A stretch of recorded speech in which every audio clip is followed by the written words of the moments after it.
السلام علیکم ورحمۃ اللہ وبرکاتہ۔ الحمدللہ وکفا والصلاة والسلام علی عبادہ الذین اصطفیٰ، اما بعد، اللہم صلی علی محمد وعلی آل محمد۔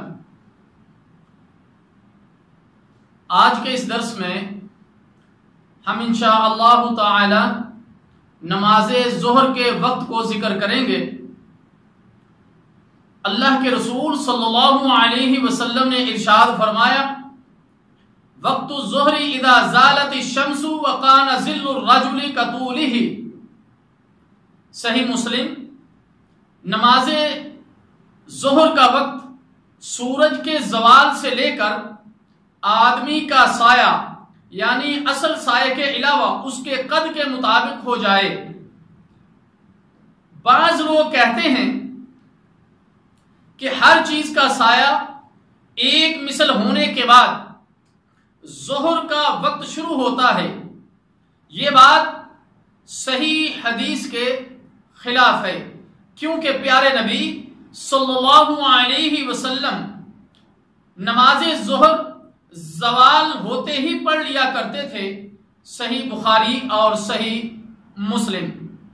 لیکن شدید گرمی کے موسم میں نماز ظہر ذرا ٹھنڈے وقت میں ادا کرنی چاہیے، کیونکہ رسول اللہ صلی اللہ علیہ وسلم نے ارشاد فرمایا، اذا اشتد الحر فابردوا بالصلاة، صحیح بخاری اور صحیح مسلم۔ جب گرمی کی شدت ہو تو نماز ظہر کو ذرا ٹھنڈے وقت ادا کیا کرو۔ گرمیوں میں ظہر کو لیٹ کرنے سے متعلق سیدنا عبداللہ بن مسعود رضی اللہ تعالی عنہ فرماتے ہیں کہ رسول اللہ صلی اللہ علیہ وسلم کی نماز ظہر کا اندازہ یہ ہوتا تھا کہ گرمیوں میں سایہ 3 قدموں سے لے کر 5 قدموں تک کے مابین ہوتا تھا، اور سردیوں میں 5 سے 7 قدموں کے مابین ہوتا تھا۔ مطلب یہ ہے کہ سورج ڈھلتے ہی فوراً نہ پڑھو، ذرا لیٹ کر کے پڑھو۔ سنن ابی داؤد اور سنن نسائی۔ گرمیوں میں ظہر کو تھوڑا سا لیٹ کرنے کا مسئلہ سفر کے ساتھ خاص نہیں، بلکہ حضر میں بھی یہی حکم ہے، یعنی سفر اور حضر دونوں میں یہی حکم ہے۔ اب آتے ہیں کہ اصل سایہ کیسے معلوم کیا جائے۔ کسی کھلی اور ہموار زمین میں زوال سے پہلے ایک لکڑی کو گاڑ دیا جائے، اس لکڑی کا سایہ آہستہ آہستہ کم ہونا شروع ہو جائے گا، یہاں تک کہ زوال کے وقت کم سے کم رہ جائے۔ اس سائے کو ماپ لیا جائے۔ جب یہ سایہ دوسری سمت بڑھنا شروع ہو جائے تو وہ اس بات کی علامت ہے کہ زوال کا وقت ہو گیا ہے۔ پھر جب یہ سایہ اس قدر بڑھ جائے کہ لکڑی کے برابر ہو جائے، یعنی زوال کے وقت لکڑی کا ماپا ہوا سایہ الگ کرنے کے بعد، تو اس وقت ایک مثل وقت جو ہے وہ ہو جائے گا۔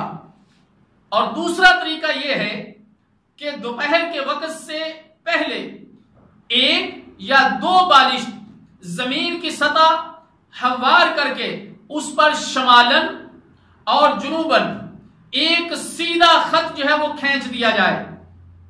قطب نما سے اس خط کے لیے رہنمائی کی جا سکتی ہے۔ پھر اس خط کے جنوبی نقطہ پر ایک سیدھی لکڑی گاڑ دی جائے۔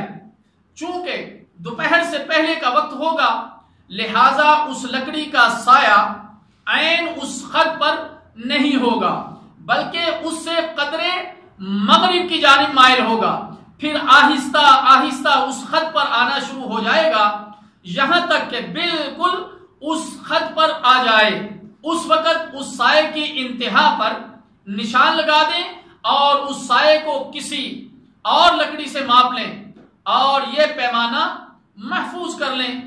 یہ وقت عین دوپہر کا ہوگا۔ اس کے بعد وہ سایہ مشرق کی طرف بڑھنے لگے گا، یہ ظہر کا اول وقت ہوگا۔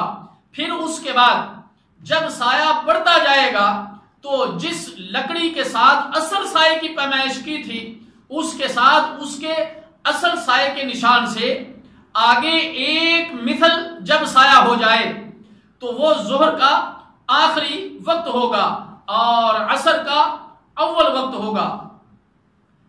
احکام و مسائل از فضیلت الشیخ مبشر احمد ربانی حافظہ اللہ تعالی۔